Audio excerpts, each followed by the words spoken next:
pulang sampah. Nanti ke sini. Ini perjalanan kita menuju ke air terjun.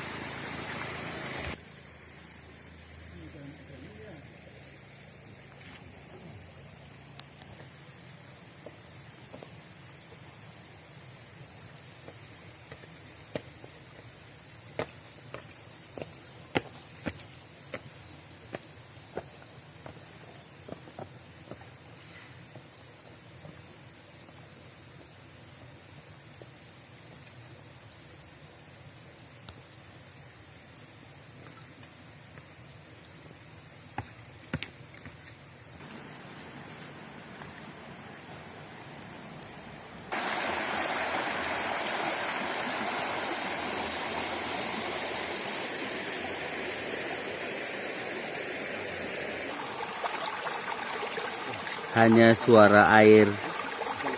Ini tandanya udah mau sampai. Halo Pak Cik.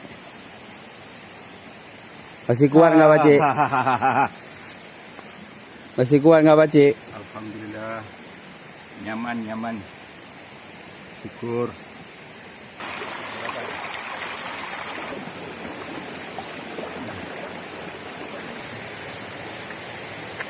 Trekking lagi. Halo Pak Cik, ini jembatan terakhir Pak Cik. Ya, masih kuat Pak Cik? Last point. Ini ada 3. Ya, masih kuat Pak Cik? Syukur. Alhamdulillah. Oke Pak Cik, lanjut Pak Cik, kita trekking lagi. So sana kita ambil gambar saya cantik. Ya. Sekejap lagi Pak Cik udah sampai. Kira-kira 50 meter lagi Pak Cik. Di mana? Itu di belakang. Ke puncak. Ya.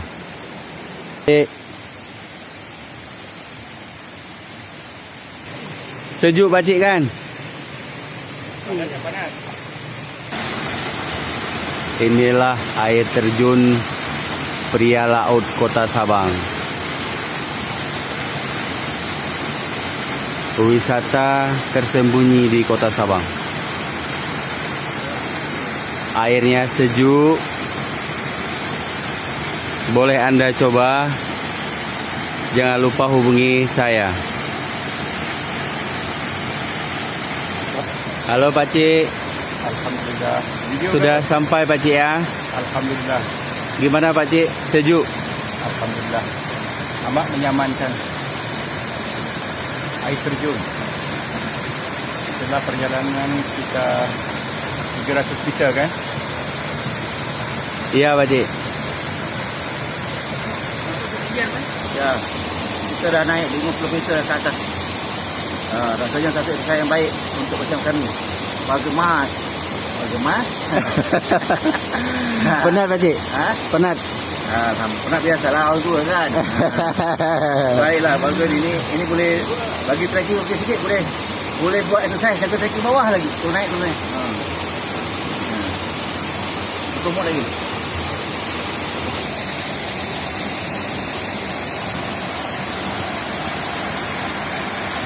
Oke, yang mau berwisata ke Kota Sabang, jom. Jangan lupa hubungi Herman ya. Herman. Nah, ini Pak Cik dari Malaysia. Saya. Ada recommended. Okey, bagus. Untuk exercise. Bila nak exercise saya. Kalau kat Banda boleh hubungi Bamuksin kita.